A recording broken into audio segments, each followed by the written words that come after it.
Good morning, students. This is Lakshmi, Assistant Professor, Chabrol Engineering College, Lecture 16, Unit 1, Topic Solved Problems on Gauss Law. In this video, I would like to discuss about problems by using Gauss Law. So, once again I repeat statement of Gauss Law. In any closed surface, the total electric flux is equal to the total charge enclosed in it. That is, Xi is equal to Q. Here, the problem flux density D is equal to R by 3 AR nanocoulomb per meter square is in the free space. So here we have to find the three problems A, B, C. A, find E bar at R is equal to 0.2 meters. Find total electric flux leaving the sphere of R is equal to 0.2 meters. Find the total charge within the sphere of R is equal to 0 to 3 meters. Now the solution of A, that is determination of E bar. According to relation between E and D, E bar is equal to D by epsilon naught. In the given problem, D value is R by 3 AR, and in the denominator of D bar there is epsilon naught.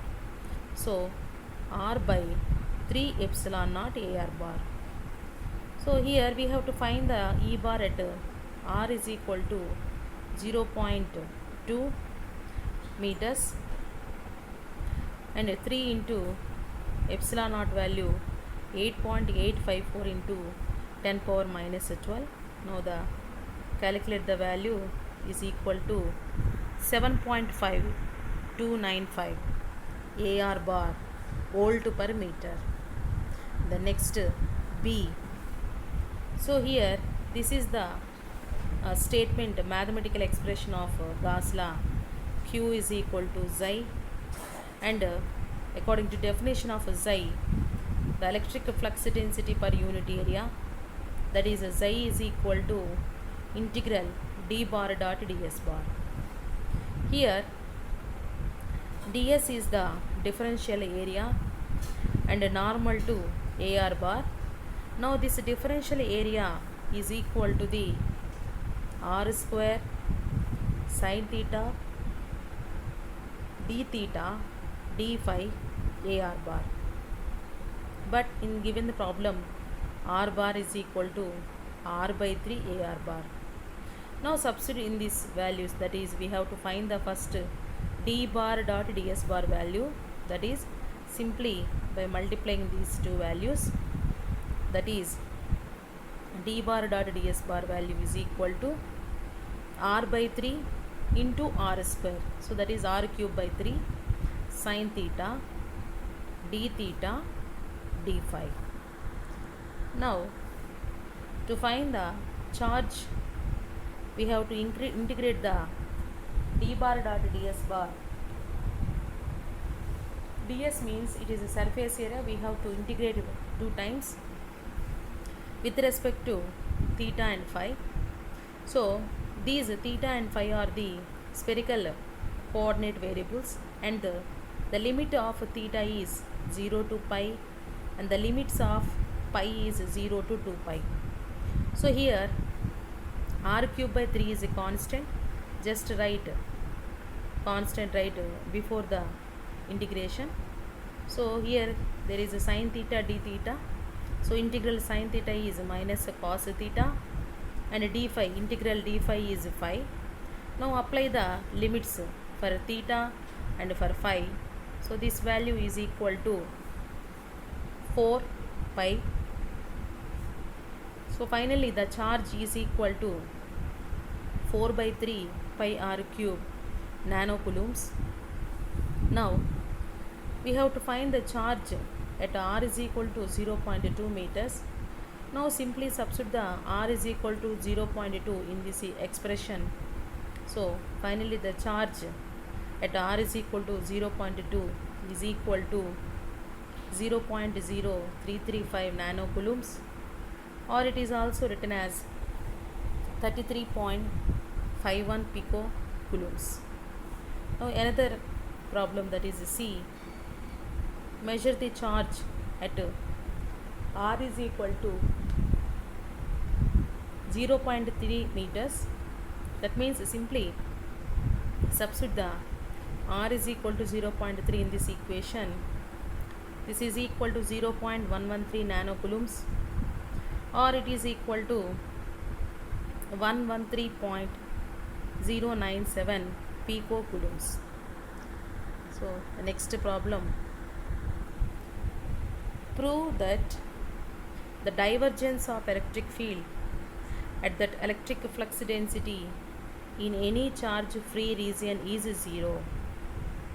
So the solution of this problem is, the point form of Gauss law is, and it is also called as Maxwell first equation.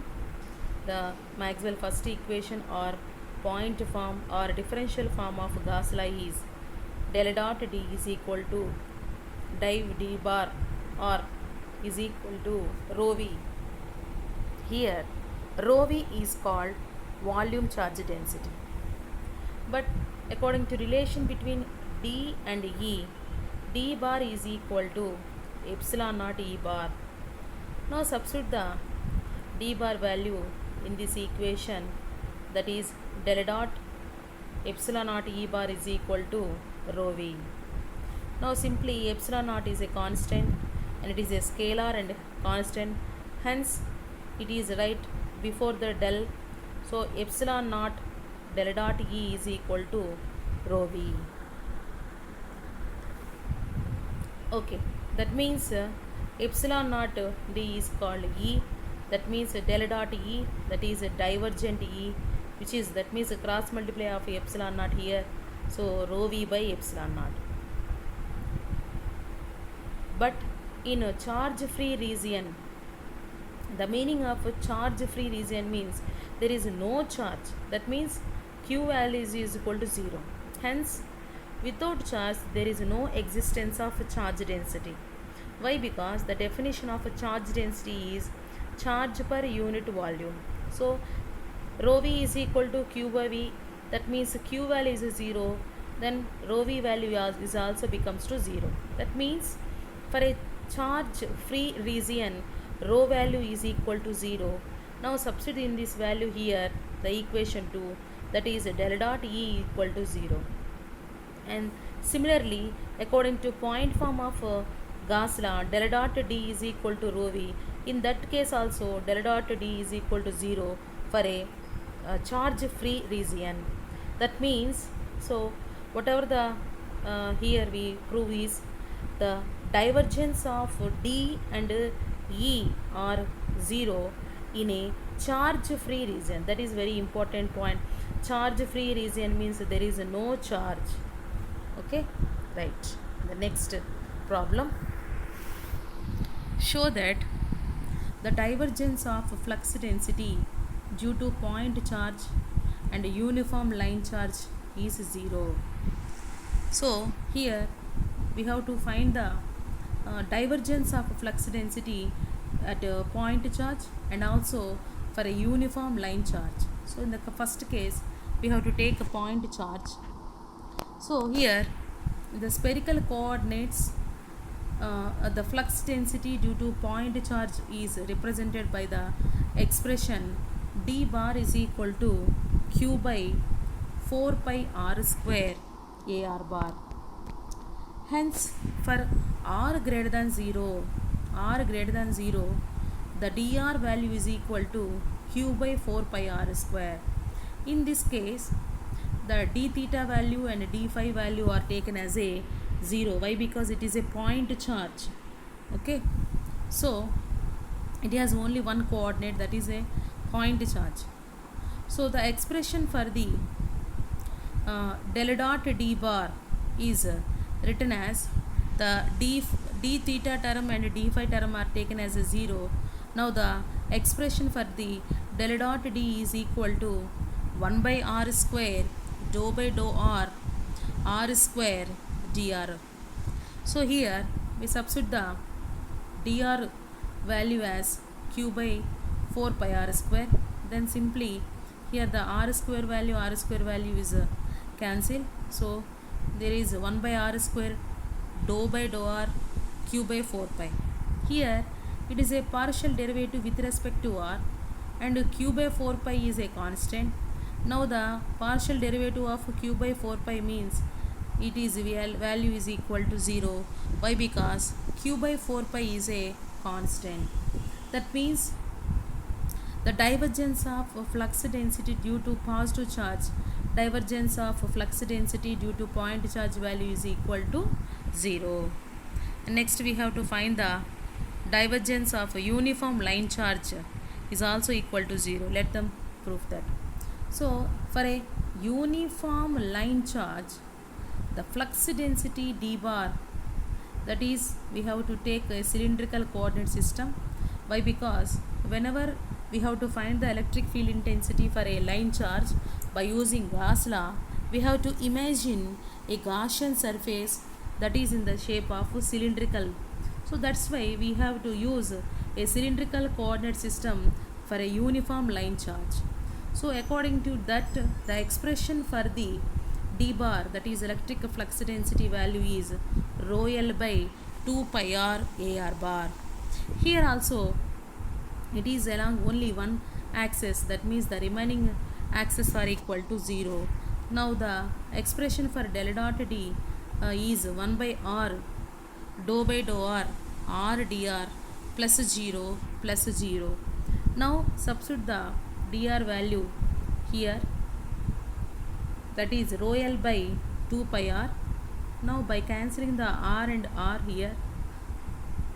here there is a dou by dou r, that is a partial derivative with respect to r, but it is a constant value. Now the partial differentiation for this constant value is equal to 0. That means divergent of electric flux density is equal to 0 for a uniform line charge.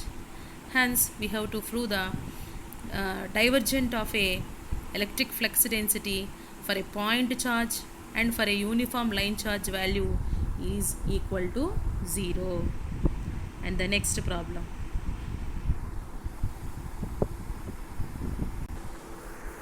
Now the next problem.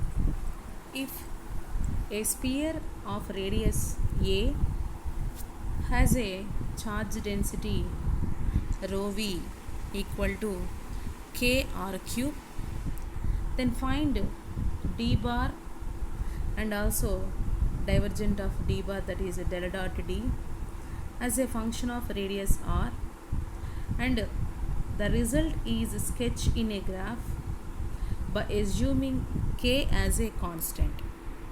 So here we have to discuss the topic in a 3 cases. Whenever we apply Gauss law, we have to imagine a Gaussian surface. So this is a sphere having radius a. Now that is a charged sphere. Now we have to imagine another sphere around the charged sphere with a radius of r, and it is clearly r greater than a. Now we have to imagine Gaussian surface around this charged sphere. So on this Gaussian surface, let us consider a small differential area at a point P. So here at a point P, the electric flux density is normal to the surface. Now this is the a Gaussian surface. So here the first case is the Gaussian surface radius is greater than a, that means greater than charged surface. sphere. So outside the point P, such that the Gaussian surfaces passes through point P. Now the d bar vector is directed along a r bar direction. Hence the d bar vector is represented in a vector notation as d r a r bar. Here we have to take a spherical coordinate system. Why? Because here in this problem we imagine a Gaussian surface in a sphere form. So here we have to use a spherical coordinate system. So for a spherical coordinate system, surface area ds is equal to r square sin theta d theta d phi. According to Gauss law, d xi is equal to, actually xi is equal to integral d bar dot ds. By differentiating on both sides, the d xi expression is written as d bar dot ds bar. Already we have to find the expression for the d bar vector, that is d r a r bar, and also ds bar vector in a spherical system is r square sin theta d theta d phi a r bar. So here the dot product between ar dot and ar dot, according to vector properties, its value is equal to 1. So finally d xi value is equal to dr r square sin theta d theta d phi. So to determine the xi value, simply integrating on both sides. So here the differentiation and the integrations are cancelled. So xi is equal to integral d bar dot ds bar. Now integrating this equation by double integrating with respect to theta and phi. So the limits of theta is 0 to pi, and the limits of phi is 0 to 2 pi. That is according to spherical coordinate system. So finally here r square value is constant and dr bar value is constant. Then simply write before the integration. So we have only sin theta d theta, integral sin theta value is minus cos theta, that is equal to, by applying limits 0 to pi, its value is equal to 2, and integral d phi, its value is equal to, also for applying limits 0 to 2 pi, it is equal to 2 pi. So finally the charge q is equal to 4 pi r square dr. So by comparing these two equations, the expression for dr is written as q by 4 pi r square. That is, we have already d bar vector notation is written by d a r bar. So d bar value, here it is a scalar quantity, it is a vector quantity. So d bar is equal to q into 4 pi r square a r bar. So this is the expression for dr value, that is electric flux density at point P. Now the total charge enclosed, that means we have to measure the entire sphere. So that means the q value is taken as a volume charge density, that is q expression for a volume charge distribution is q is equal to integral rho v dv. So the representation of integral v means volume integral, that means we have to integrate by 3 times with respect of r, theta and phi. Now here the rho v value is given in the problem, that is that is equal to kr cube. Now simply substitute here, that is kr cube, and dv, the expression for the differential volume in the case of spherical coordinate system is r square sin theta dr d theta d phi. Now the integration applying to this value is finally equal to 4 pi k a power 6 by 6. Now the final electric flux density d bar is dr into ar bar. Simply it is multiplied with a unit vector, that is a directed vector along d bar is ar bar. Now let us assume the second case by point P on the sphere, that is on the charged sphere. That means the charged sphere radius is a and the imagined Gaussian surface radius is r. Whenever you imagine the Gaussian surface on the charged sphere, that means the radius of both spheres are equal, that is r is equal to a. So by simply substitute here r is equal to a in this equation, the expressions for the electric flux density is q by 4 pi a square ar bar, and q value is equal to 4 pi k a power 6 by 6, and the expression for the electric flux density is k. That means here by substitute the q value in this formula, by cancellation of 4 pi and a, finally the electric flux density value is equal to k a power 4 by 6 ar bar coulomb per meter square. That means we have to discuss case 1, the point P that is on the Gaussian surface, that is r greater than a condition. The second case is r is equal to a condition. Now the third condition is at point P inside the sphere. That means the Gaussian surface radius is smaller compared with the charged sphere. So that will be explained clearly by this picture. So this is the charged sphere. Inside the charged sphere there is a Gaussian surface we have to imagine.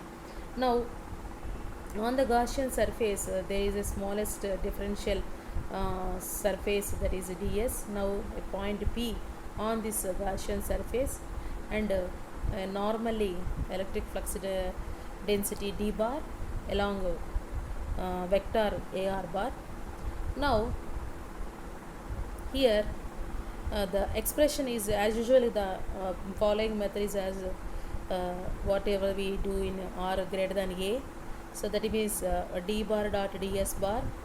So here d bar means we written as dr ar bar, and ds bar is written as r square sin theta d phi ar bar, and dot product of ar bar and ar bar value is equal to 1. So finally the dot product between d bar and ds bar value is equal to dr r square sin theta d phi. Now according to Gauss law, xi is equal to q is equal to formula integral d bar dot ds bar. That means we have to integrate in this one by 2 times with respect to theta and phi. Okay.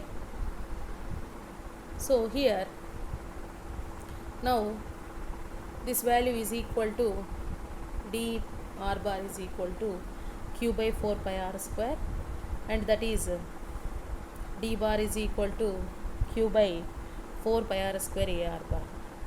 Now the charge enclosed by the sphere of radius r only is to be considered and not the entire sphere.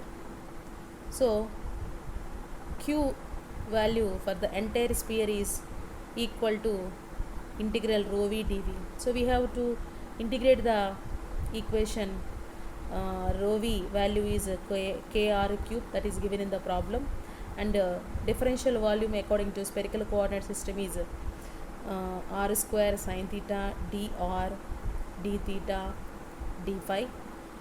Now integrating of these expression by r theta phi, its value is equal to k r power 6 by 6 4 pi.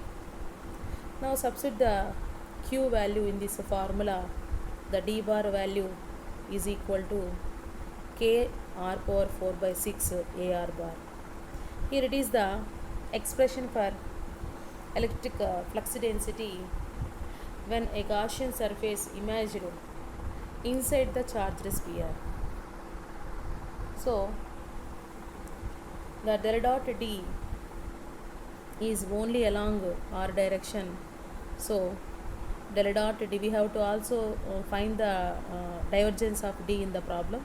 That's why the expression for del dot D along AR direction is expressed as 1 by r square dou by dou r square dr bar.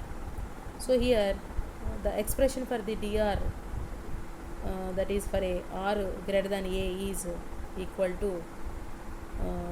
r square k power 4 6r square, that is equal to 0. That means below the charged sphere, the Gaussian surface, there is no electric flux density. The divergence value is equal to 0, and here it is the divergent for in the case of r less than or equal to a. So in this case del dot D bar value is equal to kr cube. So this is the graphical representation of variation of the electric flux density by step. That means at the r is equal to a, what is the position, and r is equal to greater than a, what is the position, r is equal to less than or equal to a, what is the position. So it is gradually increases and gradually decreases. So at r is equal to a, the electric flux density is a maximum value. So this is the graphical representation of variation of electric flux density along the position. So this is the problems on Gauss law. In the next session we discuss about the solved problems on electric potential. Okay, thank you.